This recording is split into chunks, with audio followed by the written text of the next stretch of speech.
Hello, I'm Mr. Eliason, and welcome to APUSH. For days 5 and 6, we ran the Compromise of 1850 simulation, and so you should have all the information you need from that, but I'm just going to go over some of the stuff that we would have taken away from that simulation and those readings, just so we have this in order to help you guys review. So here's the failure of compromise. As you hopefully remember, the Compromise of 1850 was an attempt to solve the problem of what do we do with the state of the Mexican cession? Is slavery going to be allowed in these territories? Is it not? And especially the crisis where the gold rush led the population of California to skyrocket, leading to California needing to become a state and us not having a territory with enough people in it to bring in a corresponding slave state at the same time. So Henry Clay brokered this compromise in which California comes in as a free state. Utah and New Mexico territories are theoretically open to slavery through popular sovereignty. The South, in order to counterbalance this, gets a much stricter fugitive slave law, and the slave trade, but not slavery, are outlawed in the nation's capital. And so this compromise somewhat satisfied both sides temporarily, but of course was not able to avert the Civil War long term. The fugitive slave law itself really strengthened the power of abolitionists because for the first time ever, a lot of people in the North were face to face with the reality of slavery. They were seeing both formerly enslaved people and other people of color attacked by federal marshals or slave catchers. And so we started to see significant pushes to resist this federal law that many Northerners saw as unjust.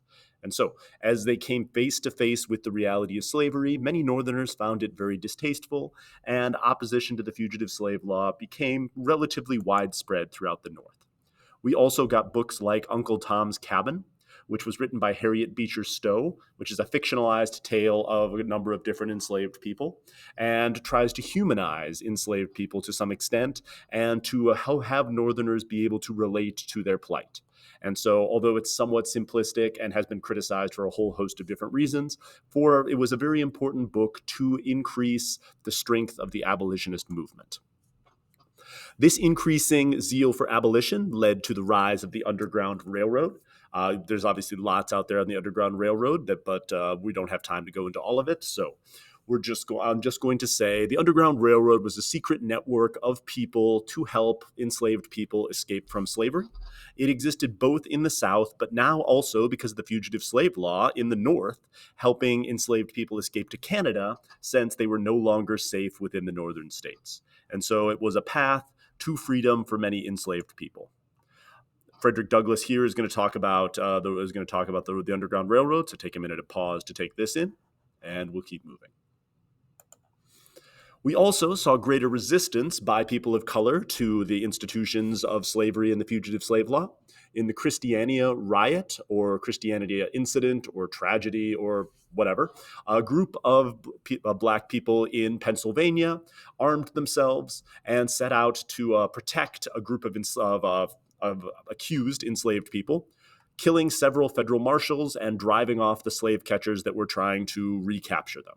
And so this is an example of black people taking the defense of their rights into their own hands and fighting back against the actions of the federal government. We also see the trial of Anthony Burns. In this one, the abolitionists were not successful in freeing Anthony Burns. He was, again, accused of being an enslaved person and was captured. But it did lead to a riot in the streets of Boston as federal troops were brought out to escort him to the ship, which would take him back down to be re-enslaved. So it's another example of the increasing power of the abolitionist movement and increasing resistance to the fugitive slave law. Southerners countered with the typical argument that enslaved people's lives were better than that of Northern factory workers.